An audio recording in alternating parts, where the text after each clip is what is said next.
I'm Hilary Harper and this is Like Matters, broadcasting from Wurundjeri land in Melbourne. A strange conundrum today about working from home. If your job can be done remotely, it can have great benefits, the research says, particularly for people with disability and mothers of young children. But the downside is you might be invisible to your boss when it comes to opportunities and promotions, and those kinds of breaks on a career can disproportionately affect women and other marginalised groups. Several levels of government are struggling with how to handle working from home lately, so it's a good time to look at whether we can make it more of a win-win. I'm glad you can join me on Radio National.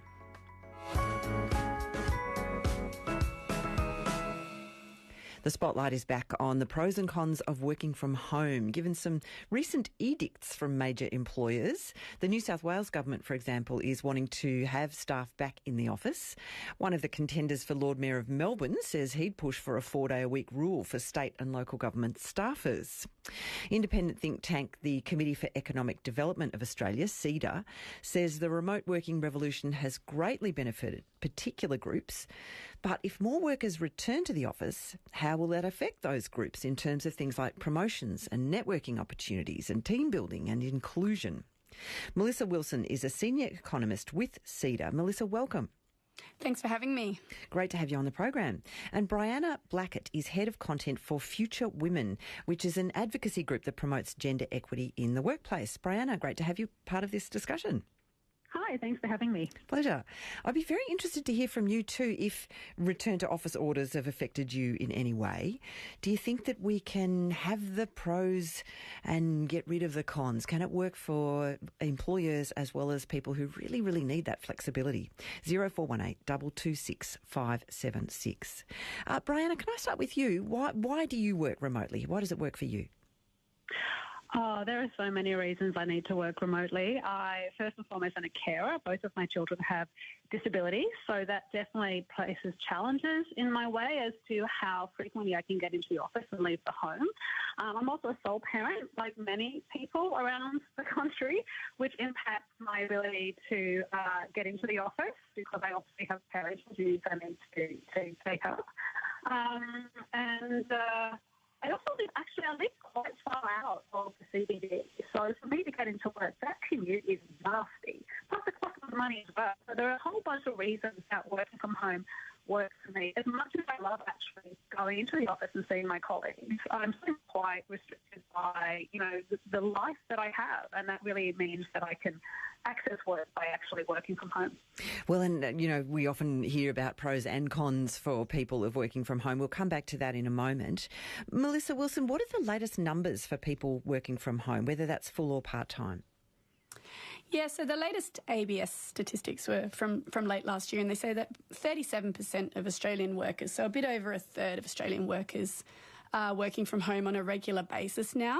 But obviously that changes across different industries. So when you look at some of the office workers, for example, we see that 60% of managers and professionals are now working from home on a regular basis. And that's so much higher than pre-COVID, when it was around 5% of those people. Well, yeah, and I mean, obviously it would work more for people whose job involves sitting at a desk in front of a keyboard. Yes. But are there particular groups that benefited most, Melissa, from that big shift during the height of COVID? Yeah, so as you said, Hilary, in the introduction, we looked into some of the data, and we looked at the Hilda survey data in particular, and what we found was that parents and people with a disability or a health condition, and also carers, they're the ones that have really benefited the most. So we found two things for those groups. We found that firstly, they've joined the workforce more, so more of those people are now participating in the labour market, which is great news. The biggest gains were for women with young children, but also those other groups as well. And we also found that those groups who had always preferred working from home, parents and carers and the like, are now working at home at similar rates to other workers. So the other workers have caught up. And so in other words, work from home has really levelled the playing field for workers who traditionally needed to work from home for various reasons, but might not have had as much opportunity to do so. Well, that need is really interesting. People saying, it just would be so hard for me if I wasn't able to have that flexibility. Melissa, what does your research say about what model works best to maintain the benefits for that cohort of workers while still kind of functioning in a useful way for their employers? Yeah, absolutely. So there is a little bit of a tension there because obviously a lot of the benefits of working at home benefit that person individually. They really like the flexibility. They like not having to do the commute. They get broader job opportunities in terms of what they can apply for. The benefits of bringing people into the office often accrue at the firm level, and these can be slower to happen. So things like mentoring of junior staff, building teams, those serendipitous interactions or the water cooler moments, collaborative and innovative interactions that really benefit at the firm level. And so the way to get the best of both worlds is really the hybrid arrangement where workers have a few days in the office and a few days at home over the week. Does it depend how that's set up? I was just really intrigued to read the Deloitte Women at Work Global Outlook survey. So they looked at, they surveyed 5,000 people around the world about issues around work for women. And they found that one of the factors behind what they say is declining mental health is an inability to disconnect from work. So can it be a bit of a double-edged sword for women, that inability to, stop the boundaries blurring between work and home? Yeah, absolutely. I mean, we know from the data that poor mental health is very real in Australia. It can cost the economy between $12 and almost $40 billion each year. So that's a really, really big economic cost, and we know that obviously it has a cost at the individual level as well, and that job design is really critical to mental health and engagement, and obviously that has a flow-on effect to workers' productivity. There's still a lot we don't know. This shift to working from home more broadly is still fairly new, and so it's something that researchers are going to be interested in for quite some time. But there is some evidence that hybrid approach can be good for mental health. Like I said, it reduces absenteeism, it gives people flexibility. But as you said, it does need to come with some boundaries in place as well. Interesting texts here, 0418 226 576. If you can work remotely, there's a higher chance your job might be outsourced to an overseas location, says one person. It's irrelevant for the employer whether you're working from home in Melbourne or Manila, and it's happening already for some people. Quite a few, factors happening globally, locally, and in your workplace and in your home that affect whether it's going to work for you. A lot of people saying it has a lot of advantages, though, as we've been hearing too. No travel costs and time, dress casual, coffee and lunch economical from the kitchen, play with the dog and the children, says Chris. We're speaking with Melissa Wilson from CEDA, she's a senior economist there, and Brianna Blackett, who's head of content for Future Women, which promotes gender equity in the workplace. And as you've been hearing, she works from home for really good reasons. Brianna, how easy would it be for you to participate in the workforce at the same rate that you're doing now if you were required back in the office for, several days a week? You know what, it might actually mean the difference between me having to look for another job, to be honest with you. The reasons that I work from home are not ones that I sort of chose, if you know what I mean. Many people find themselves in situations where the practicalities of their lives mean that they can't actually join the workforce in that full capacity where they need to go into the office, and I'm one of those. I'm very fortunate in that the job that I do can be done from home, so I feel sort of grateful for that, and I will quite consciously opt out of roles if it looks like they're going to require me to be in the office in a mandated way. I mean, I love going to the office, to be honest with you. I love the opportunity to sort of learn by osmosis from my colleagues and network, and I'm sure Melissa touched on some of those benefits as well. But by the same token, it's just simply one of those things that is not afforded to me in the situation that I'm in. So, Brianna, you work for this organisation called Future Women, which is an advocacy group that looks at just these issues around women and work. What are some of the things that come up when we look at working from home that Future Women would like to see instituted to maintain this participation rate that working from home has enabled? Yeah, well, I mean, I agree with Melissa when she says there's a bit of a double-edged sword when it comes to working from home. And because women are more likely to be in flexible work than men, it's really important that we make whatever sort of work relationship women in particular find themselves in, make sure that they're not disadvantaged by it. So I think first and foremost, it's important to make sure that flexible work is an option for all people involved. So that's men and women, but especially for women who might be carrying the bulk of the caring responsibilities. So I think first and foremost, it's important to make sure it's available. But I also think that it's important to make sure that when women are working from home, they're not missing out on some of those promotional pathways, and doing away with some of those sort of biases around people who might need to work from home. Perhaps the idea that they're not as committed to their roles as people who are working from the office are, or perhaps doing away with the idea that, they're going to be distracted because they're working from home. So I think that sort of challenging some of these ideas around why people might want to work from home is important, along with finding ways to make work from home or hybrid working, because a lot of people might be in that situation as well, finding ways to make it work better within your organisation, communicating the value of it, communicating the importance of flexible work to all staff involved, I think is a really great way of just building that sort of appreciation of people who might have to do work in different ways, but also training people to understand the importance of flexible work, both for those who need it and for those who might also still have ambitions and aspirations to build careers regardless of where they're based and how they can work. This text has popped in while you've been speaking, Brianna. Where I work, output is measured by the production of accurate advice in a timely manner. Open office plans are destructive to the worker's ability to achieve work outcomes, so working from home has been a productivity boon. So that speaks to that ability of some workplaces to say, well, we can work out how to value the work even if we can't see you.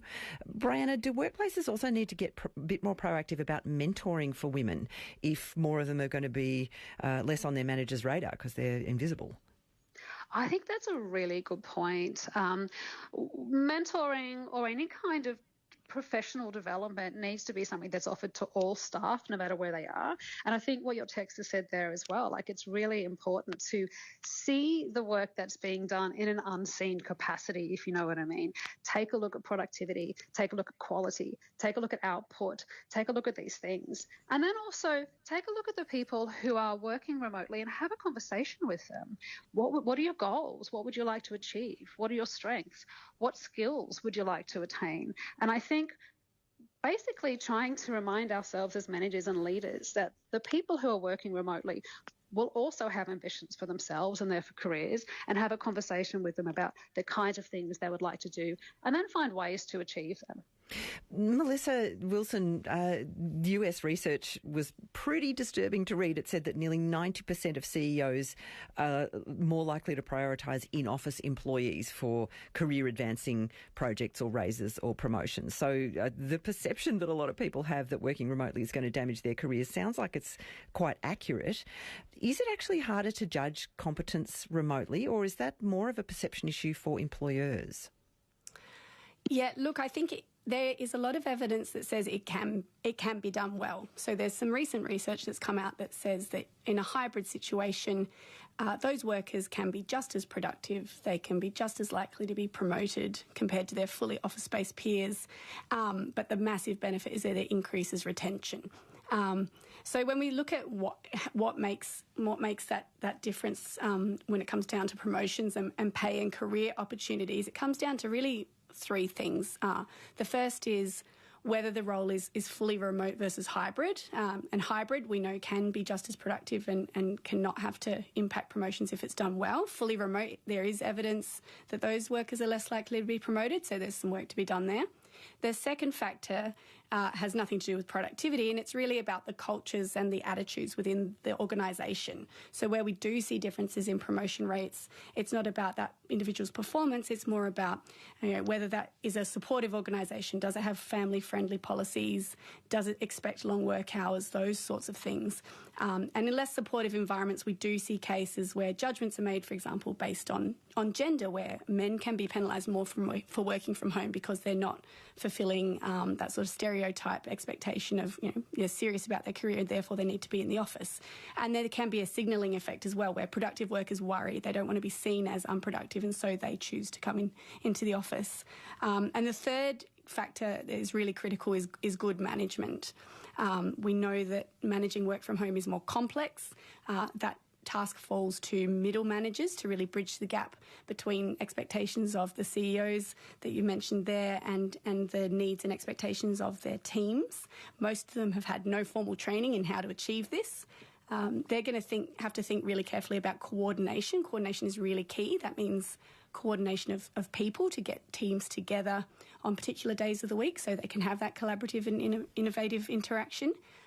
Coordinating tasks so that they carve out the best tasks to be done in the office versus that quiet time at home. And we really need managers to think about some of the things they can do to make remote and in-work office more effective. So things like new ways of monitoring or evaluating their team's performance. So in the past, that's been very based on inputs. Which is basically how many hours are they spending at their desk.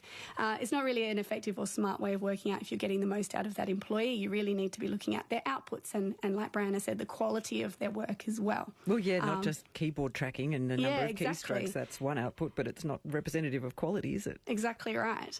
Formalising some of those mentoring arrangements that might have happened a bit more organically, developing communication skills within teams, clarifying those performance expectations.